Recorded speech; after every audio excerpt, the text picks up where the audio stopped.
Bueno, muchachos, buenas tardes. Espero que se encuentren muy bien. Buenos días, dependiendo del lugar en el cual nos encontremos. Chicos, continuando con el orden de las clases, nosotros estamos ya en la semana número 22. ¿Sí? Los temas de semana 21 y de semana 22 van a corresponder a lo que nosotros estábamos viendo la clase pasada, que es el concepto propiamente de libertad. ¿Listo? Y libertad y libre albedrío. Ok, bueno, la clase anterior nosotros vimos lo que fue la antigüedad, el concepto de libertad y de libre albedrío en la época antigua y en la época medieval. Vamos a ver cómo es en la época moderna y en la época contemporánea y de qué manera pues la filosofía a nosotros nos puede ayudar a entender si la libertad existe o no existe. De la misma manera, muchachos, en esta clase les daré los parámetros que nosotros tenemos que usar para la realización de nuestro proyecto, el cual nosotros vamos a realizar en la segunda hora de clase, ¿no? Es decir, para décimo 1 o décimo 2 va a ser el día lunes esta clase y el día viernes van a realizar el proyecto, ¿listo? Esto va a ser un escrito, algo bastante concreto, bastante conciso, pero pues bien sustancioso. ¿Ok? Entonces, primera clase, clase número 1 de la semana número 22 va a ser la explicación. Segunda clase va a ser la explicación, o bueno, perdón, la realización del proyecto. ¿Ok? Entonces, vamos a ver esto. ¿Qué es el albedrío? ¿Listo? Acá tenemos la raíz etimológica de la palabra. La palabra albedrío viene de la palabra latina arbitrium, ¿sí? Con cambio del sufijo io por io, ¿no? Entonces no es albedrío, sino albedrío. Y tenemos acá que es la voluntad no gobernada por la razón, sino por el apetito, el antojo o el capricho, ¿listo? Entonces podemos decir de cierta forma que la libertad es gobernada de cierta forma por la razón cuando nosotros hablamos de manera, pues, digamos, mucho más espiritual o mucho más filosófica y el albedrío, pues, es gobernado por el apetito, el antojo o capricho, ¿no? Entonces, bueno, vamos a ver estos dos conceptos que van a ser como bastante importantes, ¿sí? Para avanzar en nuestra tarea de ver cuál es la concepción propiamente de la libertad en la historia, ¿no? Y también vamos a ver por qué entender lo que es el albedrío es importante para entender la libertad, ¿sí? Y que de cierta forma, pues, ya nosotros lo entendemos un poco más, tanto el concepto de libertad como el de albedrío son conceptos sumamente diferentes. ¿Listo? Vamos a ver la esclavitud en la modernidad. En esta época ya nosotros vamos a ver fotos, ¿sí? No representaciones artísticas, sino, bueno, como pinturas, esculturas, no, sino ya vamos a ver como registros como mucho más modernos, si se quiere, de lo que está sucediendo alrededor de nosotros, ¿no? Entonces acá tenemos la esclavitud y la libertad en la modernidad, ¿sí? Yo creo que no es difícil entender esta imagen, ¿sí? El concepto moderno que nosotros tenemos de la esclavitud se remite sí o sí a lo que son la población las poblaciones afrodescendientes, ¿no? Y si nosotros lo pensamos como más concretamente, podemos pensar en África, ¿sí? Y en los Estados Unidos. Como por ejemplo, digamos, desde Europa, ¿sí? Se mandaban a traer esclavos del África y como pues en pleno siglo XIX, principios del siglo XX, aún la esclavitud seguía, ¿no? Aún también la práctica de la esclavitud es importante. Pero pues que claramente hubo y en algún momento eso fue un cambio político grandísimo en los Estados Unidos, una manera de defender, pues digamos, la libertad de todos esos esclavos afrodescendientes que finalmente terminó en la guerra civil, ¿no? Del norte contra el sur, del sur. Entonces vamos a ver la esclavitud y la libertad en la modernidad. ¿Listo? Entonces, en la modernidad se da una expansión del fenómeno de la esclavitud principalmente en América y Europa por cuestiones coloniales. ¿Sí? Antes de la Primera Guerra Mundial, todo lo que es Europa va a estar dividida, todo lo que es Europa, perdón, todo lo que es África va a estar dividida, ¿sí? Si ustedes ven el mapa de los países de África, eh, estas fronteras son muy rectas, ¿no? Son muy derechas. Y eso corresponde a algo. Corresponde al hecho de que las grandes potencias europeas se dividieron África como si fuera un pastel. Literalmente esa es la explicación que se da. Y pues claro, porque se iba a dividir África primero para sacar pues todos los productos, toda la materia prima de África para ellos y segundo, pues por la venta de esclavos, ¿sí? Y todo ese tipo de cosas que claramente nosotros pues ya conocemos, ¿no? Entonces, acá tenemos en esta foto eso, ¿no? Vemos que realmente no discriminaban entre hombres o mujeres y no discriminaban tampoco entre niños y personas un poco más ancianas, que son las que vemos acá, ¿no? Eso es probablemente una plantación de algodón en los Estados Unidos, lo que estamos viendo acá, ¿ok? A manera como de reflexión, quiero que veamos esto. Esto son dos anuncios. Uno en Cuba, ¿sí? En La Habana, y el otro es un carné. Sí, bueno, pues realmente uno es un anuncio y el otro es un carné, perdón. Y acá vemos bien cómo se vendían los africanos. Parte económica de un periódico. Ventas animales.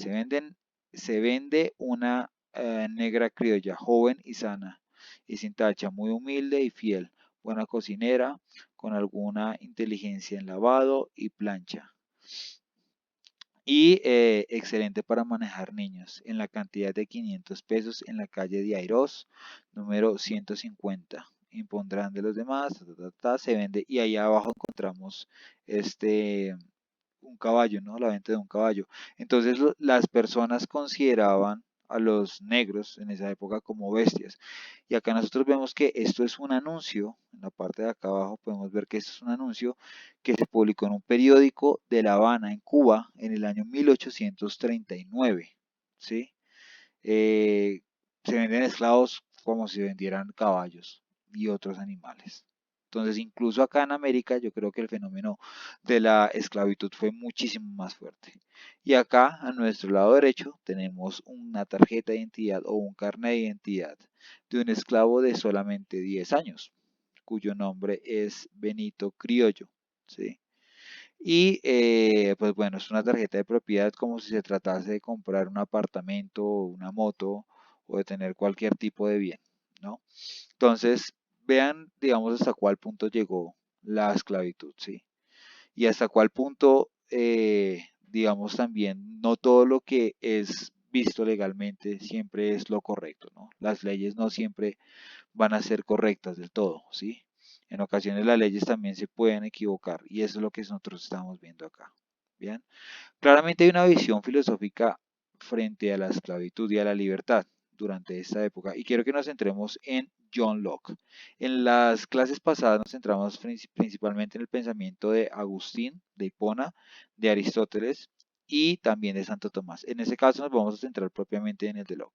Dice, sin duda, si por falta hubiere perdido el derecho a la propia vida mediante algún acto merecedor de muerte, el beneficiario de tal pérdida podrá, cuando le tuviere en su poder, dilatar la ejecución de muerte y usarle para su propio servicio, mas no le causa con ello, mas no le causa con ello daño.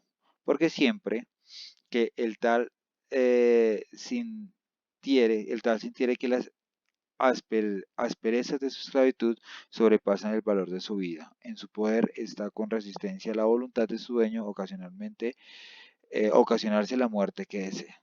Bueno, esto es bastante sugestivo, ¿no? Realmente se dice que en ocasiones el destino del esclavo va a ser el destino del amo, ¿no? Y esto lo habla un filósofo que habla del liberalismo, ¿no? Un filósofo que plantea visiones filosóficas y políticas sobre lo que es la libertad, ¿sí? En uno de los libros más importantes que tiene la filosofía y la política e incluso el derecho, que son los ensayos sobre el gobierno civil de John Locke, ¿sí?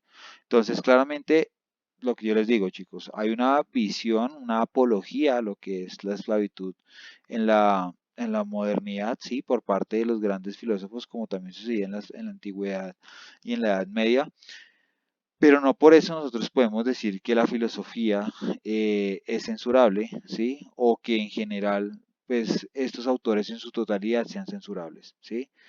Nosotros vemos cosas muy normales ahora que en esa época no lo eran. Por ejemplo, digamos la homosexualidad, hasta cierta forma la libertad de expresión a través de las drogas, ¿sí? Son cosas que nosotros ahorita defendemos y promulgamos, pero hace muchos años esto era muy diferente, ¿sí? Y esto es lo que nosotros estamos viendo acá. Continuamos acá con la lectura. Esta es la condición perfecta de la esclavitud, la cual no en otra cosa consiste en que un estado de guerra continuado entre un conquistador legal y un cautivo, pues apenas establecieran entre sí un convenio y llegaran a un acuerdo de poder limitado, por una parte, y obedeciera por otra, el estado de guerra y esclavitud estaría por toda duración de pacto. Porque como ya fue dicho, nadie puede por convenio traspasar a otro lo que él mismo no tiene suyo, el poder sobre su propia vida. ¿Ok? Entonces, sí, o sea, claramente acá hay una negación como a la esclavitud, sí, pero si nosotros lo vemos en detalle, podríamos interpretar la primera línea como algo diferente, ¿no? Como algo un poco distinto. Quiero que nos centremos ahora en la época contemporánea, ¿sí? A través de este filósofo, que es Jean-Paul Sartre, ¿no? Y él habla del problema de la libertad de la siguiente forma, ¿listo? Si nosotros vemos los filósofos anteriores, en diferentes épocas, de una u otra forma, como que hablaban de que sí tenía que haber libertad, pero claramente llegaban por un punto y rompían con toda esa idea. Y nos dejaban a nosotros como pensando si realmente eran o no apologistas de la verdad. Y cuando nosotros dudamos de algo, ese algo puede que sea o no sea. Y en este caso, pues no es. Vamos a ver entonces con ese señor, con Jean-Paul Sartre, qué es la libertad en la época contemporánea. ¿Listo? Para ello, chicos, quiero que leamos este artículo que tenemos acá, culturagenial.com, es el hombre está condenado a ser libre. ¿Sí? Y quiero que respondamos esta pregunta a modo de ensayo. ¿Listo? ¿Cuáles son las consecuencias de la libertad y la esclavitud según la historia? Pero también vamos a partir principalmente de este señor, de Jean-Paul Sartre. Esto va a ser calificado como proyecto, chicos. ¿Listo?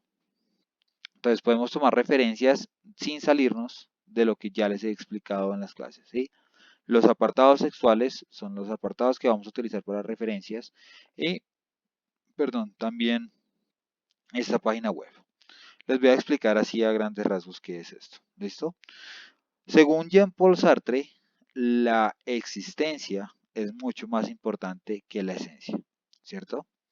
Muchos otros filósofos decían que la esencia es más importante, pero no, la existencia es más importante que la esencia. ¿Por qué? Porque nosotros, en la medida en que nosotros existimos, vamos a tener una esencia, ¿sí? Entonces, por ejemplo, mi hija que nació va a tener una esencia según sus experiencias, ¿no? Y según su existencia. No como se pensaba antes, ¿sí? Que las personas llegan al mundo ya con una esencia, no. El problema es que eso a nosotros nos genera libertad. ¿Y cuál es el problema de la libertad? Pues la elección. ¿Listo? Y les voy a poner esto en un ejemplo. Supongamos que ustedes van a salir por primera vez con una persona que a ustedes les gusta demasiado, ¿sí? Pero mejor dicho, ustedes están locos por esa persona y esa persona les da la oportunidad de salir, pero les dice, vamos a un restaurante. Y entonces, en el restaurante, nosotros normalmente, pienso yo que cuando nosotros estamos comiendo, tendemos a ser un poco más tímidos, ¿sí? Entonces, esa persona a nosotros nos dice, eh, quiero que elijas qué vamos a comer el día de hoy. En ese momento, la libertad a nosotros se nos vuelve un problema, ¿sí? Porque nos genera angustia. ¿Y qué pasa si no le gusta el camarón? ¿Y qué pasa si es vegetariana? ¿Y qué pasa si no le gusta el pollo? ¿Qué pasa si no le gusta la carne? Ahí hay un problema, ¿sí? Ya la libertad en este problema nos está planteando una angustia, ¿sí? ¿Cómo sería más fácil? que nos dijeran como, mira, voy a comer esto, voy a pedir para ti, ¿te parece? ¡Pum!